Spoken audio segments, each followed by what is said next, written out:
Laporan arah kebijakan pendidikan oleh Menteri Pendidikan Dasar dan Menengah, Bapak Abdul Mukti.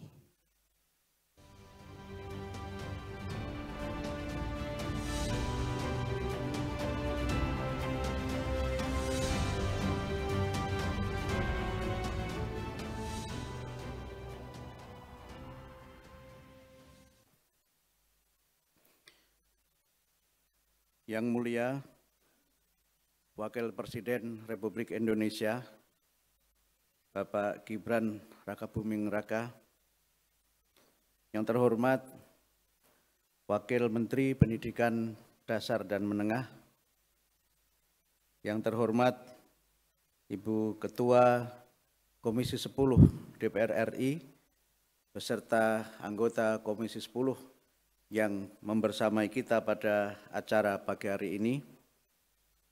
Yang kami hormati Deputi Bidang Koordinasi Peningkatan Kualitas Pendidikan dan Moderasi Beragama, Kementerian Koordinator Bidang Pembangunan Manusia dan Kebudayaan,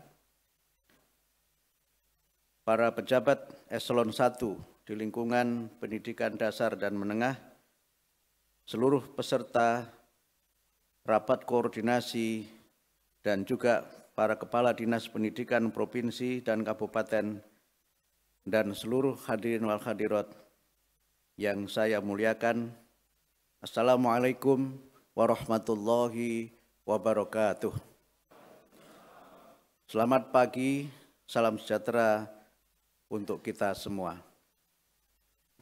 Pertama-tama marilah kita bersyukur atas nikmat Allah Tuhan yang Maha Esa yang terlimpahkan kepada kita, sehingga pada pagi hari ini kita bisa bersama-sama menghadiri acara evaluasi kebijakan Kementerian Pendidikan Dasar dan Menengah untuk landasan kebijakan pada tahun 2025.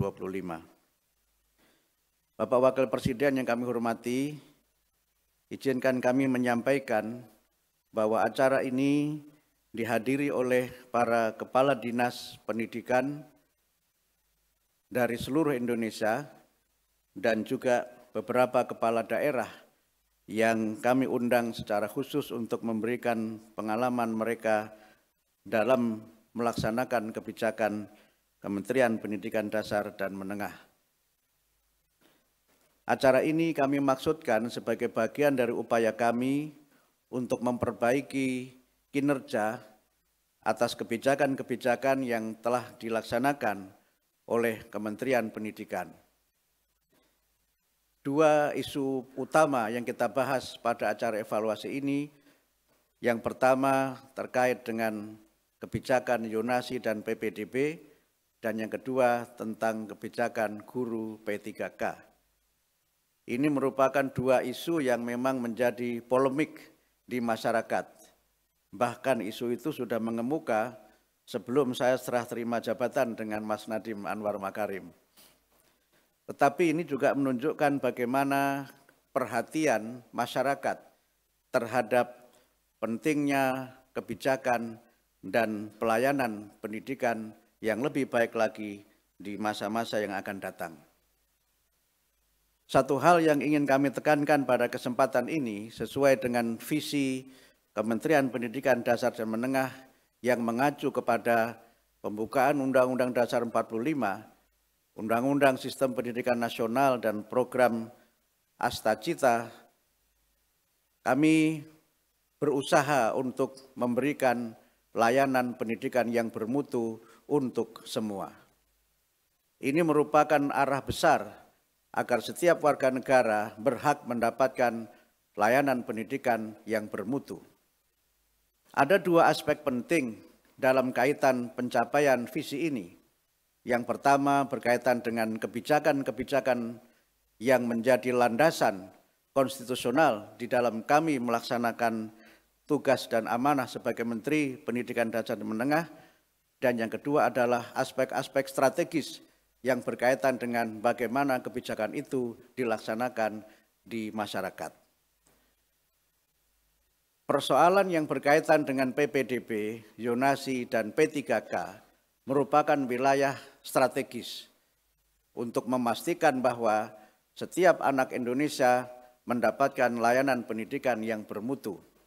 Demikian halnya dengan P3K, juga bagian dari upaya kami bagaimana agar para guru dapat bekerja dengan sebaik-baiknya, memberikan layanan pendidikan yang terbaik untuk murid-muridnya. Banyak hal yang memang harus kita lihat kembali dari kebijakan itu, tetapi yang ingin kami tegaskan pada kesempatan ini terkait dengan zonasi pada khususnya, tentu ada spirit dan filosofi yang mendasarinya. Zonasi menjadi kebijakan strategis untuk memastikan bahwa setiap anak Indonesia mendapatkan layanan pendidikan yang bermutu yang tidak jauh dari tempat tinggal mereka. Selain itu, zonasi yang di situ terdiri atas murid-murid dari berbagai kelas sosial juga dimaksudkan agar terjadi proses integrasi sosial di antara para murid di lingkungan atau di wilayah tertentu. Sekolah adalah tempat di mana terjadi pertemuan murid dari berbagai macam latar belakang atau menjadi tempat terjadinya meeting point, tapi juga menjadi tempat di mana keindonesiaan dan kepribadian mereka berkembang. Sekolah dalam hal ini berfungsi sebagai proses pelayanan pendidikan yang memungkinkan terbangunnya keindonesiaan tanpa meninggalkan identitas kepribadian mereka sebagai putra-putri di daerah masing-masing. Sekolah pada konteks ini menjadi tempat terjadinya melting point, yang dengan itu maka kita memiliki integrasi yang kuat di antara anak-anak bangsa. Kekuatan kita sebagai bangsa tentu ditentukan oleh bagaimana kohesivitas sosial dan integritas serta integrasi sosial itu terbangun dengan sebaik-baiknya. Karena itu maka evaluasi ini kami selenggarakan sebagai upaya untuk mendapatkan masukan-masukan yang bermakna, masukan-masukan penting dari pengalaman Bapak Ibu sekalian, para kepala dinas pendidikan yang berkecimpung langsung dalam melaksanakan dua kebijakan tadi. Ini juga bagian dari upaya kami, Kementerian Pendidikan Dasar dan Menengah, untuk dalam masa 1 bulan ini mendengar dan menerima masukan dari berbagai pihak sehingga kami dapat memiliki informasi yang komprehensif, informasi yang memungkinkan kita mengambil kebijakan dengan seksama dan bermanfaat untuk semua. Kami menyampaikan terima kasih atas kehadiran Bapak Wakil Presiden Republik Indonesia yang sudah meluangkan waktu untuk memenuhi undangan kami di tengah padatnya kegiatan beliau. Dan juga kami mengharapkan agar Bapak Wakil Presiden dapat memberikan arahan kepada para peserta rapat evaluasi ini dan sekaligus juga membuka secara resmi untuk acara kita pada pagi hari ini. Demikian yang dapat kami sampaikan. Mohon maaf atas segala kekurangan dan hal-hal yang tidak berkenan. Wassalamualaikum warahmatullahi wabarakatuh.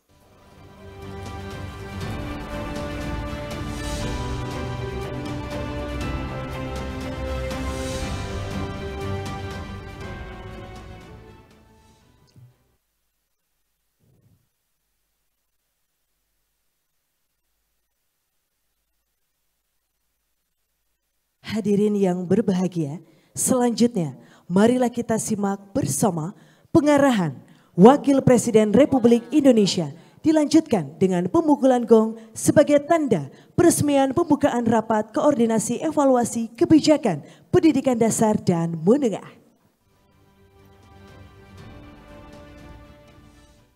Terima kasih yang sudah subscribe. Bagi yang baru menemukan channel ini, like videonya, klik lonceng, dan hidupkan notifikasinya. Jangan lupa di-subscribe. Assalamualaikum warahmatullahi wabarakatuh. Salam sejahtera, shalom, om swastiastu, namo buddhaya, salam kebajikan, rahayu, rahayu. Yang saya hormati Pak Menteri, Bu Ketua Komisi 10, dan seluruh anggotanya, kepada para kepala dinas yang mengikuti rakor pada pagi hari ini. Mungkin langsung ditampilkan saja. Ini adalah surat yang saya kirim waktu saya masih jadi wali kota. Saya kirim surat ini ke Pak Menteri Pendidikan. Ya, namun kemarin saya cek ke Pak Sekda dan Kepala Dinas yang ada di Solo, surat ini belum mendapat tanggapan.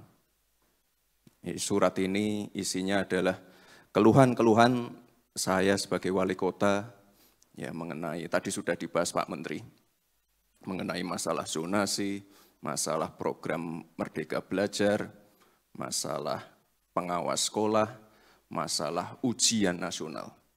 Tapi Pak Menteri yang sekarang beda. Kemarin pulang dari Akmil Magelang, kita langsung koordinasi dan kita langsung klik untuk masalah-masalah zonasi ini. Jadi Bapak Ibu, zonasi ini program yang baik, tapi silakan nanti Bapak Ibu selama rakor mungkin bisa memberi masukan, karena jumlah guru kita itu belum merata. Ada provinsi tempat-tempat yang kelebihan guru. Ada provinsi tempat-tempat yang kekurangan guru. Ya, ini nanti tentunya menjadi PR untuk Pak Menteri. Jadi zonasi sekali lagi ini program yang baik, tapi mungkin belum bisa diterapkan di semua wilayah. Tapi waktu itu saya sebagai wali kota, ya tentunya kita harus comply dengan program yang di pusat. Kita ikuti program ini, tapi sekali lagi Bapak Ibu, tiap tahun permasalahannya sama. Komplain yang diarahkan ke saya sama terus. Tiap tahun berulang. Dan akhirnya saya bersurat, ya tapi tidak ditanggapi. Jadi intinya Bapak Ibu, ini mohon dikaji lagi, apakah akan diteruskan, ataukah akan kembali ke sistem yang lama. Silakan nanti didiskusikan. Jadi jumlah guru yang belum merata dan fasilitas yang belum merata juga. Dan tiap tahun fenomenanya sama. Pasti ada kenaikan perpindahan domisili menjelang PPDB. Ya, ini perlu dikaji lagi. Lalu selanjutnya Bapak Ibu, ini saya titip juga, kemarin sudah saya bahas dengan Pak Menteri juga. Jadi sekolah itu harus menjadi tempat yang aman dan nyaman bagi guru dan para murid. Ini jangan ada lagi kasus kekerasan, kasus bullying, jangan ada lagi kasus kriminalisasi guru. Ini ya salah satu contoh-contoh yang ada sekarang. Sudah ada undang-undang perlindungan anak, tapi ya saya mohon maaf, jangan undang-undang perlindungan anak ini dijadikan senjata untuk menyerang para guru. Jadi mungkin ke depan perlu kita dorong juga Pak Menteri undang-undang perlindungan guru. Jadi guru itu bisa nyaman dan juga guru mempunyai ruang untuk mendidik dengan cara-cara yang ya tetap disiplin, tapi harus ada undang-undang dan perlindungannya. Jadi saya mohon Bapak Ibu jangan sampai ada lagi terjadi kasus-kasus seperti ini. Kemarin juga sudah kami bahas dengan Pak Menteri bagaimana anak-anak yang menjadi korban kekerasan seksual dan lain-lain ini harus mendapatkan atensi khusus. Jangan sampai mereka malah dikeluarkan dari sekolah. Kalau bisa kita beri atensi khusus, kalau bisa dibangunkan sekolah khusus untuk mereka. Ini idenya Pak Menteri ya, bukan ide saya. Dan ini saya kira ide yang sangat baik, dan saya kira nanti kalau dilaporkan ke Pak Presiden Prabowo, beliau pasti akan menyambut baik juga. Jadi sekolah khusus untuk para korban-korban kekerasan. Ini saya kira sangat baik sekali. Jadi jangan sampai mereka ditinggal, mereka tuh malah harus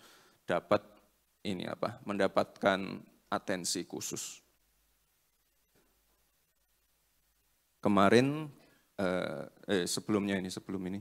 Kemarin sempat kita bahas juga, mungkin ini juga teman-teman media sudah banyak mendengar bagaimana nanti akan diterapkan pelajaran matematika di tingkat TK.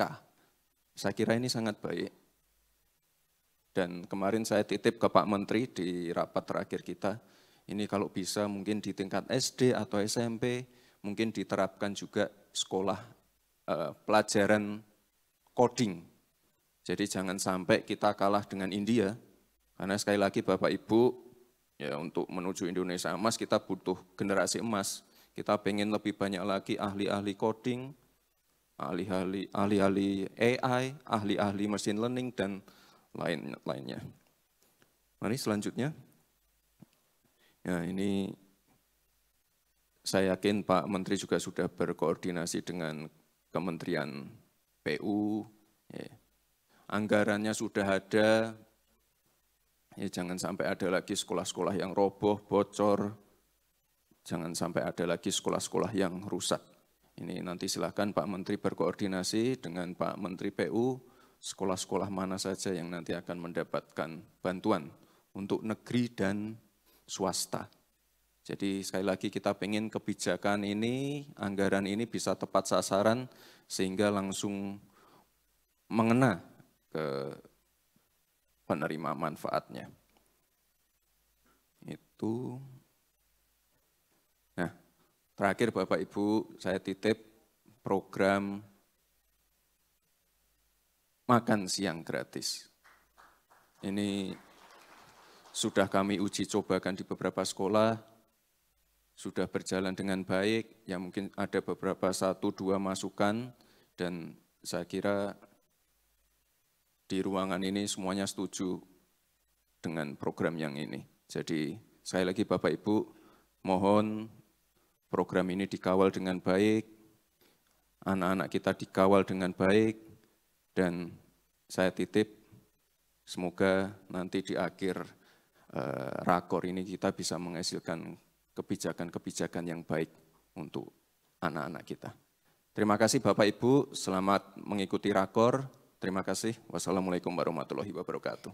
Selanjutnya dimohon kepada Menteri Pendidikan Dasar dan Menengah dan Ketua Komisi 10 DPR RI untuk mendampingi Wakil Presiden Republik Indonesia melakukan pemukulan gong.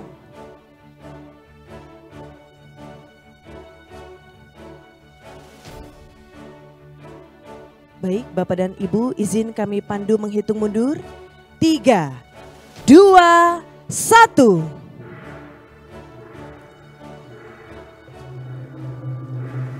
Dengan demikian, acara Rapat Koordinasi Evaluasi Kebijakan Pendidikan Dasar dan Menengah telah resmi dibuka. Boleh kita berikan tepuk tangan yang paling meriah, Bapak dan Ibu? Dan kami ucapkan terima kasih dan kami persilakan untuk kembali ke tempat.